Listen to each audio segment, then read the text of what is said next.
जंगल को अगर तुम देखो ना, जंगल को, एक मूवी आई थी 3 इडियट, उसका जो सुपरस्टार है वो है रैंचो। रैंचो की पहली क्वालिटी बताओ जो तुम्हें बहुत अच्छी पिक्चर देखी, पहली क्वालिटी में खड़े हो जाओ, तो कोई एग्जांपल दो इस बात का, कॉन्सेप्चुअल क्लैरिटी का एक एग्जांपल दो। बैठो बैठो। अब देखो इनको मैं बताऊं, रैंचो को तुम एक अपना आइडियल बनाओ। रैंचो, इन्होंने कहा कॉन्सेप्चुअल क्लैरिटी। अब एग्जांपल क्या है? एग्जांपल ये है, इतनी बड़ी बात चल रही, बंदा वीडियो बना रहा है। जैसे इन्होंने कहा कि रैंचो का सबसे पहले क्वालिटी था कॉन्सेप्चुअल क्लैरिटी।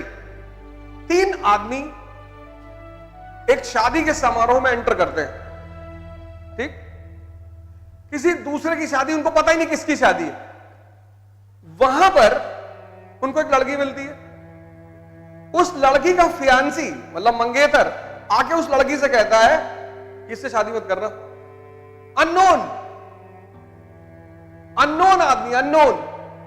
अननोन आदमी किसी अपरिचित की शादी में घुस गया है और वहां एक अननोन लड़की से कह रहा है कि तुम अपने मंगेतर से शादी मत करना। वो कहती है एक्सक्यूज मी, कहता सुनो ये प्राइस टैग है, जिंदगी भर तुमको प्राइस बताता रहेगा। कहता डेमो दूं?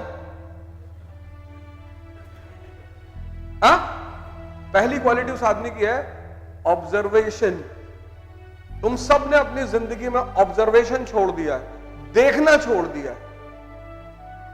तुम्हारी सबसे बड़ी गलती है कि तुम सब ने अपनी जिंदगी में ऑब्जर्वेशन करना छोड़ दिया है। देखो तुरंत चटनी उठाता है, ले आके उसके जूते पे डाल देता है, कहता $300। कहता देख, जब तुम किसी बात को कहकर प्रूव कर ले जाते हो, तुम्हारी एक्सेप्टेंस होती है। तो पहली चीज जो रैंचो की तुम्हें सीखने वाली है वो है उसका ऑब्जर्वेशन। दूसरी बात तुमने कहा कॉन्सेप्चुअल क्लैरिटी। 3 आदमी एक अपरिचित की शादी में घुसते हैं, पकड़े जाते हैं। वो कहती है ना आप मेरे पापा को प्लीज समझा दीजिए। तीनों टर्न हो, पूछते हैं कहां है तेरे पापा? कहते पीछे खड़े हैं आप। टर्न होता है, देखता कि अरे डीन खड़ा है मेरा। कहते गुड इवनिंग सर। अब गौर करना उस सीन पे, तुमने गौर नहीं किया। कहता किसकी तरफ से आए हो शादी में? एक आम आदमी हड़बड़ा आएगा, हड़बड़ाएगा ना, कहते सर हम साइंस की तरफ से आए। एक आम आदमी माफी मांगने लगेगा कि गलती हो गई अंकल जी, और ये अरे कुछ नहीं, सीधा जवाब। लड़की कहती है कि हमने तो इन्हें बुलाया नहीं और हम लड़की वाले हैं, तो ये लड़के वालों की तरफ से आए होंगे। कहता नहीं, हम साइंस की तरफ से आए। कहता कैसे? कहता सर दिल्ली की शादियों में लाइट की बड़ी प्रॉब्लम है। प्रेजेंस ऑफ माइंड देखो, कॉन्सेप्चुअल क्लैरिटी देखो। ये वो मूवी नहीं थी, वो आज के युवाओं को एक संदेश था, पढ़ाई का मतलब क्या होता है। तुम पढ़ थोड़ी रहे हो, तुम रट रहे हो। रटने से दिमाग कुंद हो जाता है, कुंद, डेड। जिस चीज का जो फीचर नहीं है, वो चीज जब तुम उसके साथ करोगे, मन रटने के लिए नहीं बना है, मन देखकर समझने के लिए बना है। और जो चीज तुम समझ गए वो कभी भूलोगे नहीं। साइकिल चला लेते हो, हाँ? अब कभी भूल सकते हो? यही तो खासियत है। एक बार तुम किसी चीज को समझ गए, तुम लाख कोशिश कर लो, किसी भी डॉक्टर के पास चले आओ कि भाई साहब हमको साइकिल चलवाना भुलवा दो। कितनी मुश्किल से तुम साइकिल चलाना सीखे थे। एक दिन लेके भागे थे, फिर डंडे में बीच में घुसे, फिर डंडे पे आए, फिर कितनी बार मारे गए साइकिल लेके जाने के लिए, लेकिन तुम्हारा जज्बात साइकिल लेके भागने के लिए खत्म नहीं हुआ। ऐसे देखो ना, पहला काम भाई पढ़ाई तो इन लोगों ने डिस्कस कर ली, दोनों लोगों ने तुम लोग को बताया। मैं जो बात बताने जा रहा हूं उसको लिखो अपनी डायरी में। पहला काम, वो सारे पॉइंट्स तुम अपने डायरी में लिखो। जो पहला काम हर युवा को करना चाहिए, करना ही चाहिए। तुमने एक बात तो एक्सेप्ट कर ली कि जिंदगी एक होती है। तुम क्या करते हो?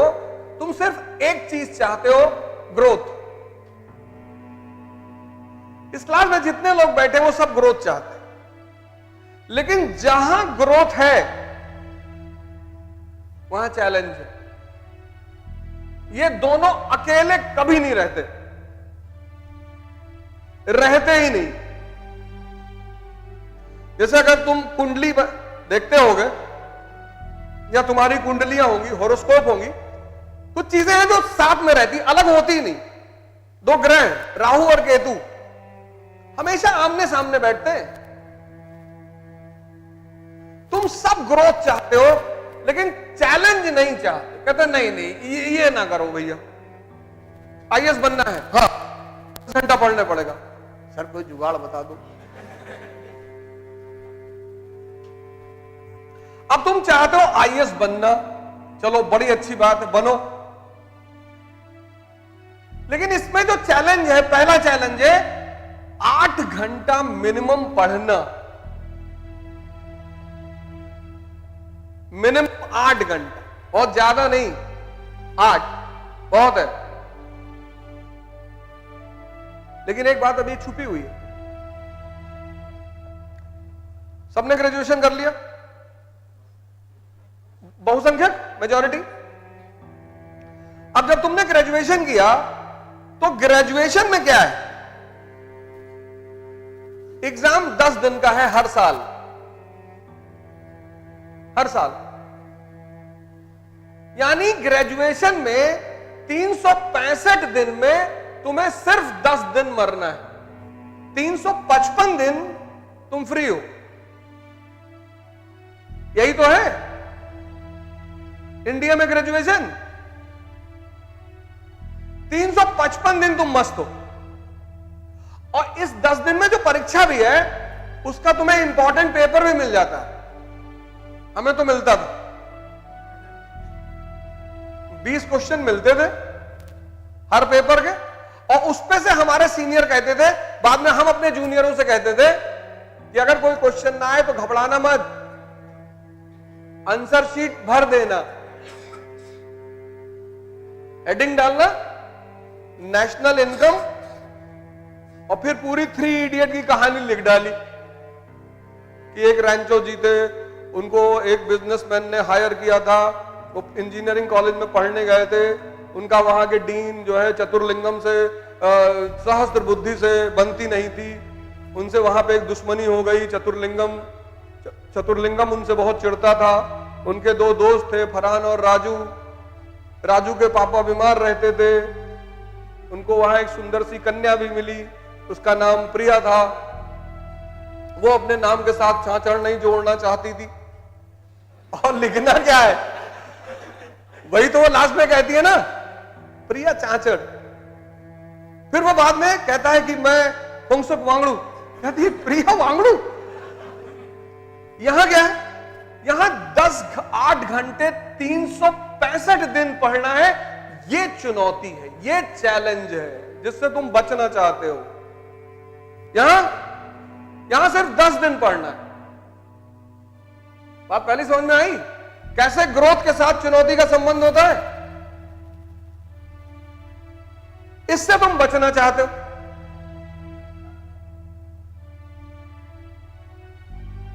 तुमने आज तक इस पर गौर नहीं किया होगा, आज मैं तुम्हें गौर करवा रहा हूं। इससे बचना चाहते हो, इससे तुम उसी मोड में रहना चाहते हो।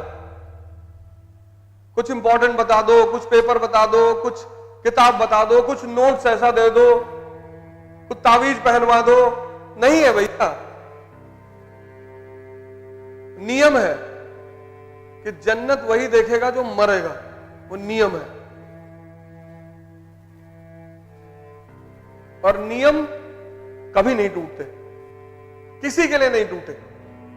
इतने अमीर अमीर लोग हिंदुस्तान में हैं जिनको कोई कमी नहीं थी, पर वो अपने बच्चों को अपने जैसा महान नहीं बना पाए। जितने महान अमिताभ बच्चन जी हैं, अभिषेक बच्चन, अगर मैं कह दूं इस क्लास में कि 10 मूवी अभिषेक बच्चन की बता दो, कोई नहीं बता पाएगा। लेकिन आप 10 मूवी अमिताभ बच्चन की बता ले जाओगे। तुमको लगता है कि मेरे पास सुविधा नहीं है, पैसा नहीं है, तो लालू यादव जी के पास, मुलायम सिंह यादव जी, मायावती जी, नरेंद्र मोदी, इन लोग के पास कहां थी? ये पहली चुनौती, 8 घंटे 365 दिन। दूसरी चुनौती, ये तो पहली, दूसरी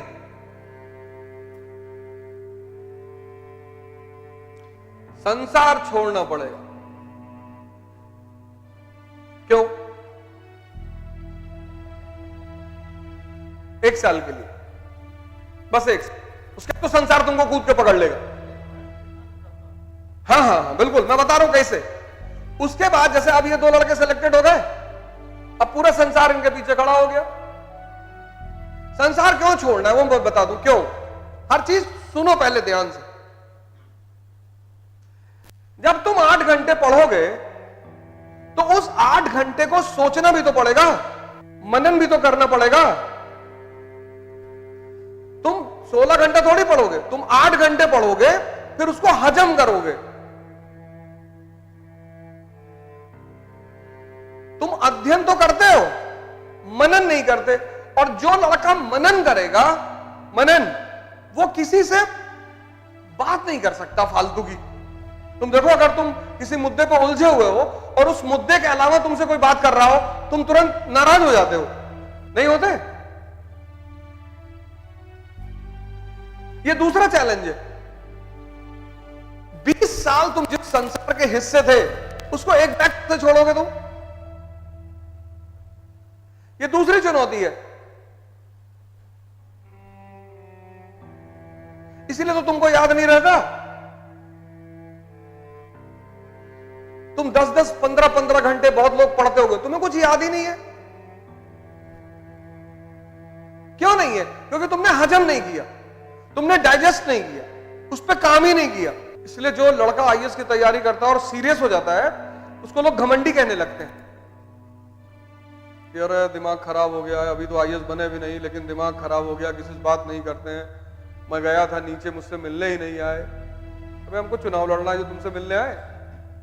हम नेता हैं। हमारे लड़के का मुंडन था, उसमें नहीं आए। हमारी शादी थी, उसमें नहीं आए। तुम्हारी शादी में आते तो हमारी भी करवाते तुम। दुख में जाओ किसी के, वहां तुम्हारी जरूरत होती है उसको। सुख में तो वैसे ही इतने लोग घेरते हैं।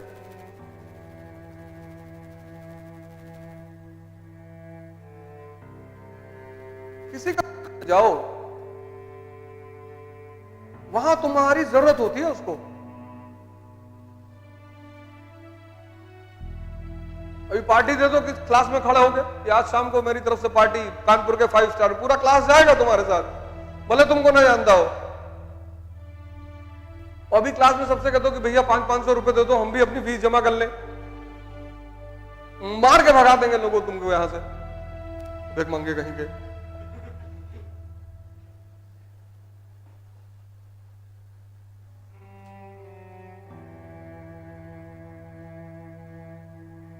दूसरी चुनौती,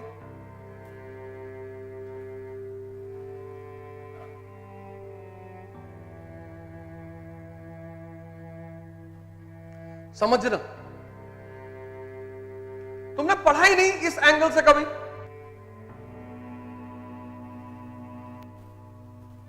समझना किसको? ह्यूमैनिटीज को। तुमने पढ़ाई की जिंदगी भर साइंस की। इसमें कितने लोग हैं जिन्होंने 11th-12th ह्यूमैनिटीज से किया है? 1, 11th-12th, 2, 3, 4, 5, 6 लोग। कम से कम 100 की क्लास में 6 लोगों ने सिर्फ ह्यूमैनिटीज से किया है, 94 साइंस। और तुम 94 लोग जितने यहां क्लास में बैठे हो, तुम 10th तक पढ़े ह्यूमैनिटीज, और वो भी तुम्हारी टीचरों ने ये कहा कि आगे इसका कोई काम नहीं है, तुमको पता ही नहीं ज्योग्राफी क्यों पढ़नी, पॉलिटी क्यों पढ़नी, बस तुम पढ़े जा रहे हो। तो चूंकि तुम्हें पता नहीं क्यों पढ़नी, इसलिए तुम रटने पे जोर देते हो कि जल्दी से रट ले, कोई फायदा नहीं। ये रटोगे ना जितना, तो चतुर्लिंगम वाला हाल हो जाएगा। अगर तुम रटे तो वो पूछता ना टीचर, व्हाट इज मशीन? रैंचो खड़ा होता है, machine which reduces human effort. कहता मतलब, कहता सर फैन, स्विच बंद किया।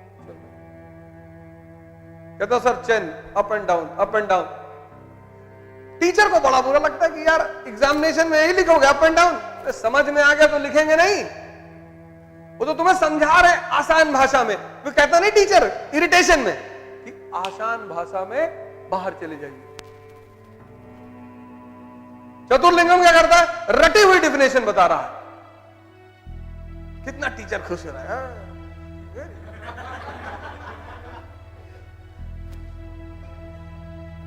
जब तुम रटते हो, तनाव में रहते हो, दूसरे को हराना चाहते हो। देखो एग्जाम के टाइम क्या करता है, एग्जाम के टाइम दूसरे बच्चों के कमरों में ब्लू किताबें फेंक रहा है नीचे से कि ये डिस्टर्ब हो जाएंगे, फिर मैं ज्यादा नंबर पा जाऊंगा। कहता समझना, दुबे लाइब्रेरियन कहता मैं आपको समझा देता हूं। कहता दुबे जी समझना नहीं है,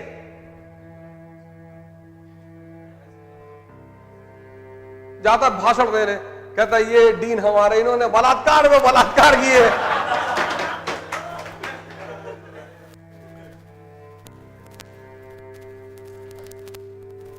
अब क्योंकि तुम्हारे पास ह्यूमैनिटीज की समझ नहीं है, ह्यूमैनिटीज मतलब ज्योग्राफी, ह्यूमैनिटीज मतलब पॉलिटी, ह्यूमैनिटीज मतलब हिस्ट्री, ह्यूमैनिटीज मतलब इकोनॉमी। इकोनॉमी हालांकि दोनों स्ट्रीम में आता है, मैथमेटिकल सब्जेक्ट है इकोनॉमी।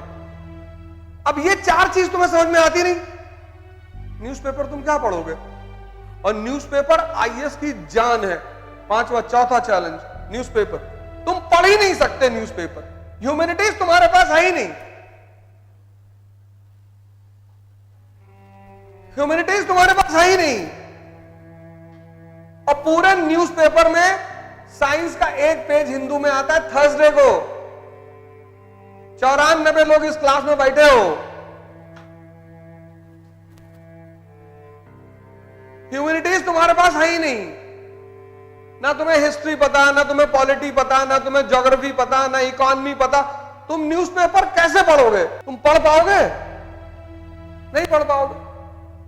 और जब तुम किसी काम को नहीं कर पाते लगातार प्रयास करने के बाद, क्योंकि तुम्हारा रास्ता गलत है, तो तुम क्या होते हो, उस चीज से तुम्हें नफरत पैदा हो जाती है। तुम रिकॉर्ड कर रहे हो मुझे पता है, लेकिन मैं तुम्हें कुछ बोल नहीं रहा हूं। कोई बात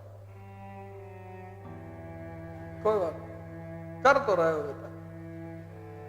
बड़ी अच्छी बात है कि न्यूज आया कहां से, ये बड़ा अच्छा सवाल है। ये डेमोक्रेसी का फोर्थ पिलर है।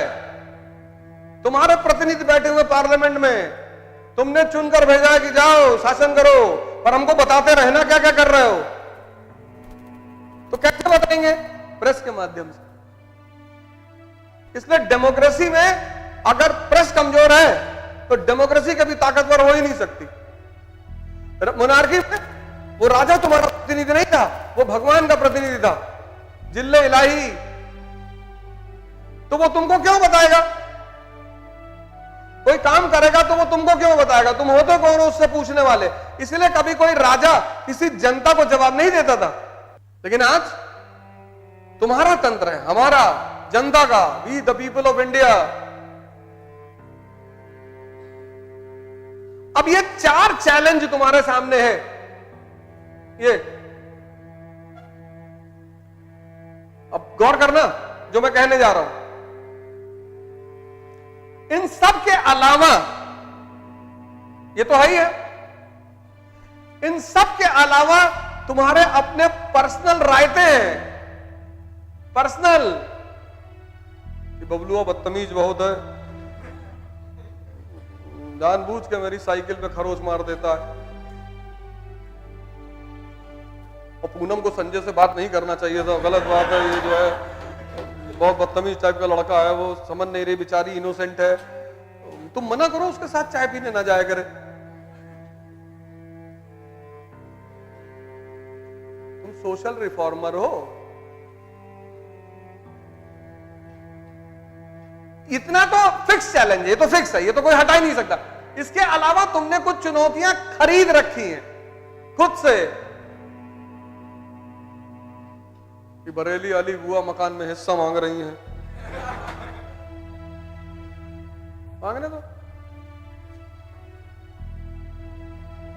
जिस लाल किला को अकबर ने बनवाया था वो आज गवर्नमेंट के कब्जे में है। जिस लाल किला को शाहजहां ने बनाया था वो आज भारत सरकार के कब्जे में है। यहां किसी का कुछ भी नहीं है। जब तक जिंदा हो दूसरों का कब्जा करके रखो। अपना क्यों बना रहे हो? क्यों बुद्धि लगा रहे हो उसमें? भैया सीमेंट ज्यादा डालना, भैया मिट्टी बालू कम रखना, भैया ईंटा ऐसे करो। हमारा एक भाई है मकान बनवा रहे हैं, दिन भर बेचारे खड़े रहते हैं, दिन भर वही खड़े रहते हैं। ठेकेदार नहीं, वो कहते हैं कि मजदूर बहुत बदतमीज होते हैं।